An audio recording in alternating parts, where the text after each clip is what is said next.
باللہ من الشیطان الرجیم بسم اللہ الرحمن الرحیم سورۃ الاحزاب آیت نمبر 51۔ اعوذ باللہ من الشیطان الرجیم بسم اللہ الرحمن الرحیم۔ ترجی آپ پیچھے ہٹا دیں، من اس کو، تشاء جس کو آپ چاہیں، منہن ان بیویوں میں سے، فتؤوی اور قریب کر لیں، الیکا اپنی طرف، من تشاء جس کو آپ چاہیں، ومن ابتغیت اور جس کو آپ چاہیں، ممن ان میں سے، عزلتا الگ کر دیا تھا، فلا جناح علیک پس کوئی حرج نہیں آپ پر، ذالک یہ، ادنا زیادہ قریب ہے، ان تقر اعینہن کہ ٹھنڈی رہیں آنکھیں ان کی، ولا یحزن اور نہ ہوں غمگین، ویرضین اور راضی ہو جائیں، بما اس چیز پر، آتیتہن جو آپ ان کو دیں، کلہن سب کو، واللہ اور اللہ تعالیٰ، یعلم جانتا ہے، ما فی قلوبکم جو تمہارے دلوں میں ہے، وکان اللہ اور ہے اللہ تعالیٰ، علیما حلیما سب کچھ جاننے والا، تحمل والا۔ لا یحل لک النساء حلال نہیں ہے آپ کے لیے اے پیغمبر عورتیں، من بعد ان کے بعد، ولا ان تبدل بہن اور نہ یہ کہ آپ تبدیل کریں ان کے بدلے میں، من ازواج دوسری بیویاں، ولو اعجبک اور اگرچہ اچھا لگے آپ کو، حسنہن ان کا حسن، الا ما ملکت یمینک مگر وہ جن کے مالک ہیں آپ کے دائیں ہاتھ، وکان اللہ اور ہے اللہ تعالیٰ، علی کل شیء رقیبا ہر چیز پر نگران۔ یا ایھا الذین آمنوا اے وہ لوگو جو ایمان لائے ہو، لا تدخلوا نہ داخل ہو، بیوت النبی نبی صلی اللہ علیہ وآلہ وسلم کے گھروں میں، الا ان یؤذن لکم مگر یہ کہ تمہیں اجازت دی جائے، الی طعام کھانے کی طرف، غیر ناظرین اناہ اس حال میں نہ دیکھنے والے ہوں کہ اس کے پکنے کو، ولیکن اور لیکن، اذا دعیتم جب تمہیں دعوت دی جائے، فادخلوا پس داخل ہو جاؤ، فاذا طعمتم پس جس وقت تم کھانا کھا چکو، فانتشروا پھر چلے جاؤ، ولا مستأنسین اور نہ مانوس ہو، لحدیث کسی بات میں، ان ذالکم بے شک یہ چیز، کان یؤذی النبی تکلیف دیتی ہے اللہ تعالیٰ کے نبی کو، فیستحشی منکم پس وہ حیا کرتے ہیں تم سے، واللہ لا یستحشی اور اللہ تعالیٰ نہیں شرماتے، من الحق حق بیان کرنے سے، وَإِذَا سَأَلْتُمُوهُنَّ اور جب تم سوال کرو ان سے، متاعًا کسی سامان کا،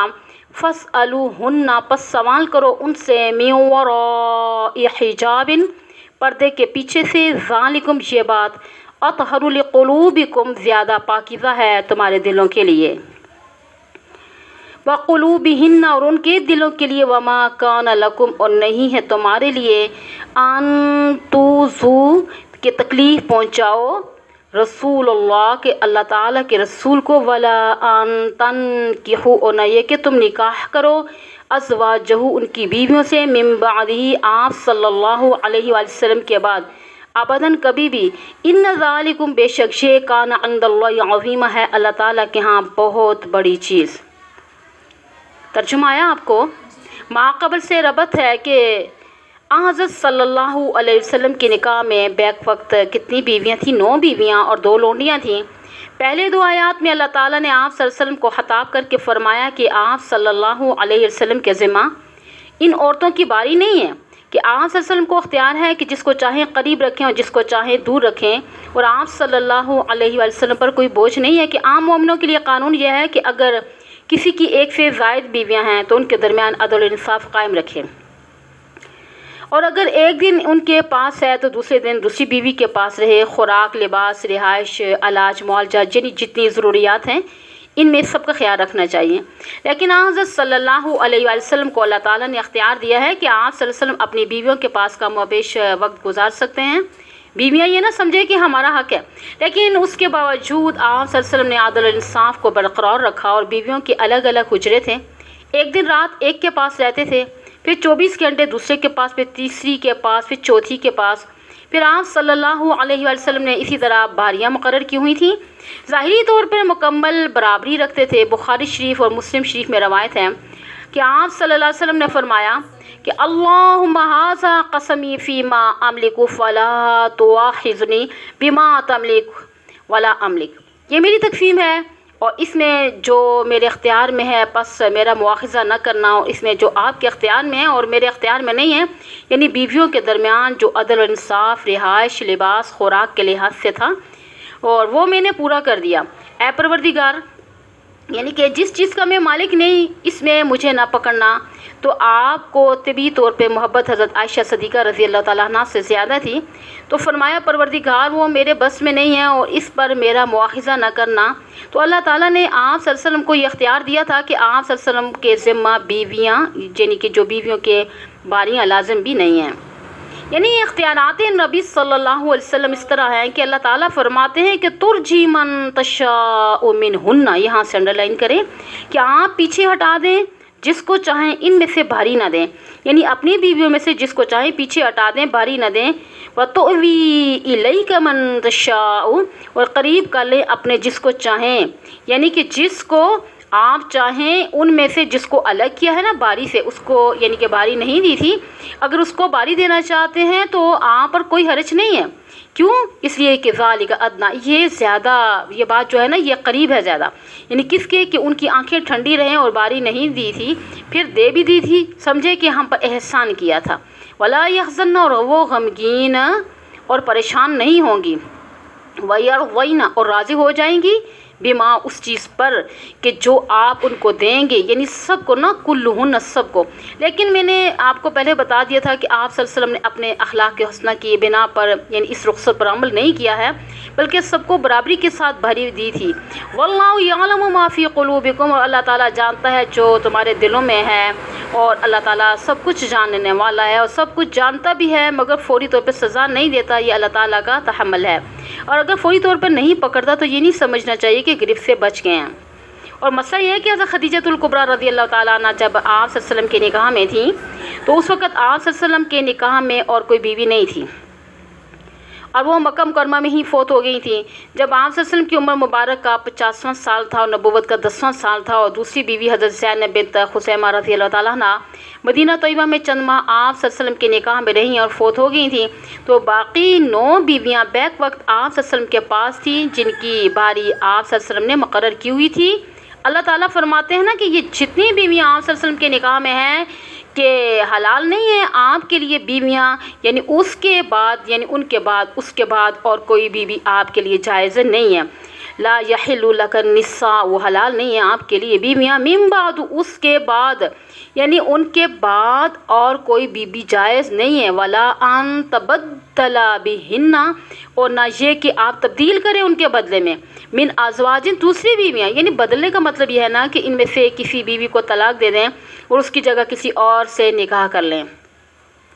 یعنی کہ اس کی اجازت نہیں ہے۔ اس کا مطلب یہ ہوا نا کہ آپ صلی اللہ علیہ وسلم اپنی خانگی معاملات میں مختار کل نہ تھے، گھریلو معاملات میں بھی اللہ تعالیٰ نے آپ صلی اللہ علیہ وسلم کو کلی اختیار نہیں دیا تھا۔ اور یہاں لوگ جو یہ کہتے ہیں نا کہ پیغمبر مختار کل ہیں، جو چاہیں کریں، یعنی کتنی واضح بات ہے کہ اللہ تعالیٰ فرماتے ہیں کہ آپ صلی اللہ علیہ وسلم کو یہ حق نہیں ہے کہ ان بیویوں میں سے کسی کو طلاق دے کر کسی اور سے نکاح کر کے گنتی پوری کر لیں۔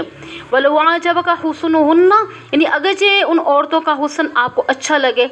تو آپ ان کے علاوہ کسی اور سے نکاح نہیں کر سکتے، بالفرض اگر آپ صلی اللہ علیہ وسلم کی ساری بیویاں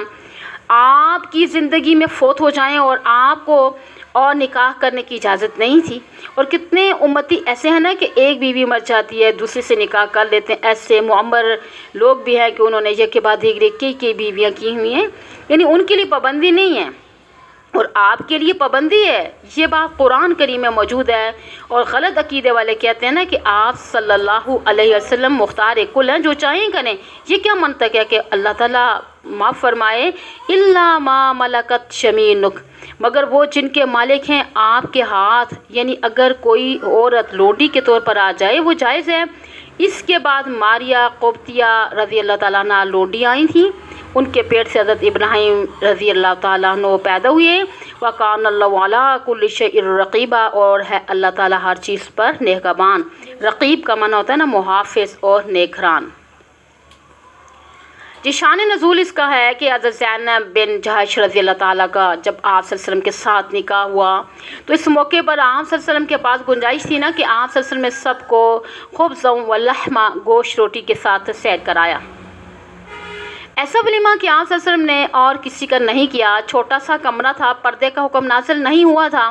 ایک کونے میں بیٹھ کر عورتیں پکاتی رہیں اور 10 آدمی آتے کھاتے اور چلے جاتے، یعنی کہ 3 صوفی قسم کے بزرگ یعنی صحابی کھانا کھانے کے بعد نہ اٹھے۔ انہوں نے خیال کیا کہ ہم حضرت صلی اللہ علیہ وسلم سے مسجد میں، سفر میں، میدان جہاد میں باتیں سنتے رہتے ہیں، آج ہمیں یہ فخر ہے کہ ہم گھر میں بیٹھ کر آپ سے باتیں کر رہے ہیں۔ تو عورتیں بیچاری کونے کے ساتھ لگی بیٹھی ہوئی تھیں، تو آخر انہوں نے بھی کھانا کھانا تھا، برتن صاف کرنے تھے، مگر یہ جم کر بیٹھے ہوئے تھے۔ تو حضرت صلی اللہ علیہ وسلم نے زبان مبارک سے یہ کہنا مناسب نہ سمجھا کہ اب تم اٹھ کر چلے جاؤ۔ تو آپ نے یہ حکمت عملی اختیار فرمائے، خود اٹھ کر باہر تشریف لے گئے کہ میں چلا جاؤں گا تو یہ بھی چلے جائیں گے۔ کافی دیر باہر چلتے پھرتے رہے۔ انس رضی اللہ تعالیٰ نے، جو آپ رضی اللہ تعالیٰ یعنی کہ آپ کے جو تھے نا وہ خادم تھے، اور ان کو بھیجا کہ دیکھو کہ بیٹھے ہیں یہ چلے گئے ہیں۔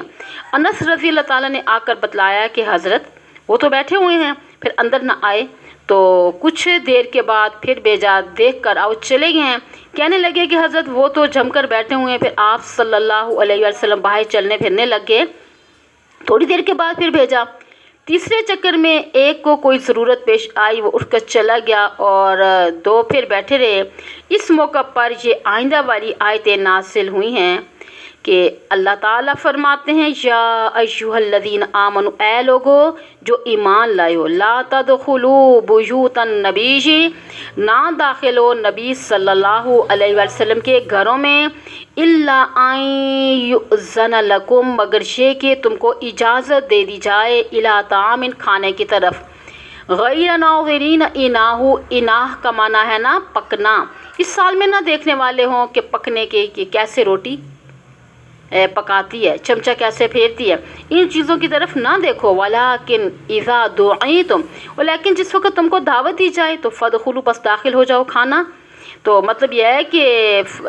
جب تم کھانا کھا چکو نا تو پھر تم فوراً چلے جاؤ، اور نہ مانوس ہو کسی بات سے۔ حضرت صلی اللہ علیہ وسلم کی طرف مانوس ہو کر بیٹھے نہ رہو، اور بے شک یہ بات تکلیف دیتی ہے آپ کو اور آپ کی بیویوں کو تکلیف دیتی ہے۔ بس حضرت صلی اللہ علیہ وسلم حیا کرتے ہیں آپ سے کہ تمہیں کہیں کہ اٹھ کر چلے جاؤ، یہ نہیں کہہ سکتے۔ ہم جیسے گناہگاروں کے گھروں میں بھی اگر کوئی اچھا یا برا آدمی آ جائے، طبیعت گوارا کرے یا نہ کرے، لیکن زبان سے یہ کہنے کی جرت نہیں ہوتی کہ تم اٹھ کر چلے جاؤ۔ لڑائی جھگڑے کے لیے کوئی آئے تو فتنے کے لیے آئے تو اس کو کہہ دیتے ہیں بھائی کہ لڑائی جھگڑا نہیں ہے، مسئلے کی حد تک رہو۔ کئی دفعہ لوگ ایسے ایسے کرتے رہتے ہیں، لیکن اب تو لوگ کافی سمجھدار ہو گئے ہیں الحمدللہ، مسئلے کی حد تک ان کو سمجھا دیتے ہیں انسان کہ جب وہ لڑائی جھگڑے پر آتے ہیں تو آدمی کہہ دیتا ہے کہ بھائی آپ جھگڑے کے لیے یہاں پر نہ آئیں، تشریف لے جائیں۔ تو حضرت صلی اللہ علیہ وسلم کے تو اخلاق ہی بہت عظیم تھے اور مالک تھے، ایسے کہتے کہ اٹھ کر چلے جو، ایسے تو نہیں کہہ سکتے تھے، اخلاق عظیم تھے، اسی لیے تو وہ تم سے حیا کرتے ہیں۔ اللہ تعالیٰ فرماتا ہے کہ واللہ لا یستحشی من الحق، اللہ تعالیٰ حق بیان کرنے سے نہیں شرماتے۔ اور مسئلہ یہ نا کہ فرمایا ہے کہ وَإِذَا سَأَلْتُمُوهُنَّ، یہاں سے جو آیت شروع ہوتی ہے یہ پردے کا حکم ہے۔ جب تم ازواج مطہرات سے سوال کرو کہ متاعن، کسی سامان کا، تو فَاسْأَلُوهُنَّ مِن وَرَاءِ حِجَابٍ، بس تم سوال کرو یعنی ان سے پردے کے پیچھے سے۔ پردے کا حکم آ گیا نا، تو آپ صلی اللہ علیہ وسلم نے حضرت انس رضی اللہ تعالیٰ کو فرمایا کہ انس یہ آیتیں سن لو، اب تم نے اندر نہیں آنا۔ پہلے ایسے ہوتا تھا نا کہ کسی کو یعنی کہ بڑے کی ضرورت ہوتی تھی اور پرات کی ضرورت ہوتی تھی، آٹا گوندنے کی ضرورت ہوتی تھی، چمچے کی ضرورت ہوتی تھی، تو آپ صلی اللہ علیہ وسلم کے گھر سے آ کے نا لے جاتے تھے اور فخر کرتے تھے کہ ہم نے آپ صلی اللہ علیہ وسلم کی یعنی کہ گھر میں دیکھا، یہ گئے اور آپ صلی اللہ علیہ وسلم کے چمچے کے ساتھ کھانا پکایا ہے، پھر آپ صلی اللہ علیہ وسلم کے یعنی کس طرح کپڑے دھوئے ہیں، اور سیدھے آتے ازواج مطہرات کو سلام کرتے اور کہتے کہ ہمیں فلاں چیز چاہیے۔ اب پابندی لگی ہے کہ پردے کی اوٹ میں ہو کر مانگو، پردے کے پیچھے رہو اور اندر نہیں آ سکتے۔ اسی لیے نہ فرمایا کہ ذالکم اطہر لقلوبکم، اس حکم میں زیادہ پاکیزگی ہے تمہارے دلوں کے لیے، وقلوبہن، اور ان کے دلوں کے لیے بھی بڑی پاکیزگی ہے۔ وما کان لکم، اور تمہیں حق نہیں پہنچتا کہ ان تؤذوا رسول اللہ، کہ تم تکلیف پہنچاؤ اللہ تعالیٰ کے رسول کو۔ ایک صحابی نے نا لا علمی کی بنیاد پر اپنے ایک دوست کے سامنے اس بات کا ذکر کیا کہ حضرت صلی اللہ علیہ وسلم کے وفات کے بعد میں عائشہ صدیقہ رضی اللہ تعالیٰ کے ساتھ عدت کے بعد نکاح کروں گا، اس کو مسئلہ معلوم نہیں تھا۔ پیغمبروں کی بیویوں کے ساتھ کسی اور کا نکاح جائز نہیں ہوتا۔ تو پہلے آپ پڑھ چکے ہیں وَأَزْوَاجُ أُمَّهَاتُهُمْ، پیغمبر کی بیویاں امتیوں کی مائیں ہیں۔ تو اللہ تعالیٰ نے تنبیہ فرما دی، اور نہ یہ کہ تم نکاح کرو ان کی بیویوں سے ان کی وفات کے بعد کبھی بھی۔ تو آپ صلی اللہ علیہ وسلم دنیا سے رخصت ہو جائیں تو آپ صلی اللہ علیہ وسلم کی بیویوں کے ساتھ نکاح جائز نہیں ہے۔ حضرت عائشہ صدیقہ رضی اللہ تعالیٰ عنہ آپ صلی اللہ علیہ وسلم کے دنیا سے رخصت ہو جانے کے بعد تقریباً 50 سال زندہ رہیں۔ تو فرمایا ان ذالکم کان عند اللہ عظیما، بے شک تمہارا یہ ارادہ اللہ تعالیٰ کے ہاں بہت بڑا گناہ ہے۔ آپ صلی اللہ علیہ وسلم کی بیویاں مومنوں کی مائیں ہیں، اور ماں بیوہ ہو جائے تو بیٹے کے ساتھ تو نکاح نہیں ہو سکتا۔ سمجھ گئی ہیں؟ ان تبدو، اور اگر تم ظاہر کرو شیئن کسی چیز کو، او تخفوہ یا چھپاؤ گے، فإن اللہ، پس بے شک اللہ تعالیٰ کان ہے بکل شیء علیما، ہر چیز کو جاننے والا۔ اس سے پہلے دیکھیں میں یہ بات بتائی آپ کو کہ صحابہ میں سے کسی نے یہ خیال ظاہر کیا نا کہ اپنے دوست کے سامنے حضرت صلی اللہ علیہ وسلم کے دنیا سے رخصت ہو جانے کے بعد میں حضرت عائشہ صدیقہ سے عدت گزرنے کے بعد نکاح کروں گا۔ تو اللہ تعالیٰ نے فرمایا کہ پیغمبر کی بیویاں تمہاری مائیں ہیں، ان کے ساتھ نکاح کرنے کا تمہیں بالکل حق نہیں ہے۔ اسی کے متعلق اللہ تعالیٰ فرماتے ہیں کہ ان تبدو شیئن، اگر تم ظاہر کرو کسی چیز کو، او تخفوہ، یا اس کو مخفی رکھو دل میں، تو یاد رکھو کہ فإن اللہ کان بکل شیء علیما، کے پس بے شک ہے اللہ تعالیٰ ہر چیز کو جاننے والا۔ اللہ تعالیٰ تمہارے ظاہر باطن نیتوں اور دل کے ارادوں کو جانتا ہے، اس سے کوئی چیز مخفی نہیں ہے۔ اوپر حکم بیان ہوا تھا نا کہ ازواج مطہرات رضی اللہ تعالیٰ عنہ سے اگر کچھ مانگنا ہے تو پردے کی اوٹ میں رہ کر مانگنا، اندر جانے کی اجازت نہیں ہے۔ تو اب اللہ تعالیٰ فرماتے ہیں کہ لا جناح علیہن فی آبائہن، کوئی گناہ نہیں ہے کہ حضرت صلی اللہ علیہ وسلم کی بیویوں پر ان کے باپوں کے بارے میں، اس میں چچے اور دادے بھی شامل ہیں، وہ اندر آ سکتے ہیں۔ دیکھیں پہلا حکم عام لوگوں کے متعلق ہے۔ حضرت عائشہ صدیقہ رضی اللہ تعالیٰ عنہ کے والد ابو بکر صدیق رضی اللہ تعالیٰ عنہ ہیں، حضرت حفصہ رضی اللہ تعالیٰ عنہ کے والد حضرت عمر رضی اللہ تعالیٰ، یعنی ان کے لیے کوئی پردہ نہیں ہے، وہ بغیر پردے کے اندر آ سکتے ہیں۔ ولا ابنائہن، اور نہ بیٹوں کے بارے میں کوئی حرج ہے۔ مثلا حضرت خدیجہ رضی اللہ تعالیٰ عنہ کے جوان سال بیٹے تھے، پہلے خامد سے گو وہ پردے کی آیات سے پہلے دنیا سے رخصت ہو گئے تھے، اور دوسرے خامد سے بھی بیٹے تھے۔ حضرت ام سلمہ رضی اللہ تعالیٰ عنہ کا ابو سلمہ سے بیٹا تھا، یعنی عمر، اور نوجوان تھا۔ دوسری ازواج مطہرات رضی اللہ تعالیٰ کے بھی پہلے خامدوں سے بیٹے تھے، ان کے لیے کوئی پابندی نہیں ہے۔ ولا اخوانہن، اور نہ ان کے بھائیوں کے بارے میں کوئی گناہ ہے، وہ بغیر اجازت کے آ سکتے ہیں۔ حضرت عائشہ صدیقہ کے بھائی تھے محمد بن ابی بکر اور عبد الرحمن بن ابی بکر رضی اللہ تعالیٰ، یہ صحابی ہیں، ان کو اپنی بہن کے پاس آنے کے لیے اجازت کی کوئی ضرورت نہیں ہے۔ اسی طرح حضرت حفصہ رضی اللہ تعالیٰ عنہ کے بھائی تھے عبداللہ بن عمر، اور دیگر ازواج مطہرات جن کے بھائی تھے ان کو اندر آنے کے لیے نہ اجازت لینے کی کوئی ضرورت ہے، نہ پردے کے پیچھے کھڑے ہونے کی کوئی ضرورت ہے، چاہے وہ بھائی عقیقی ہوں یا ماں کی طرف سے ہوں یا باپ کی طرف سے ہوں۔ فرمایا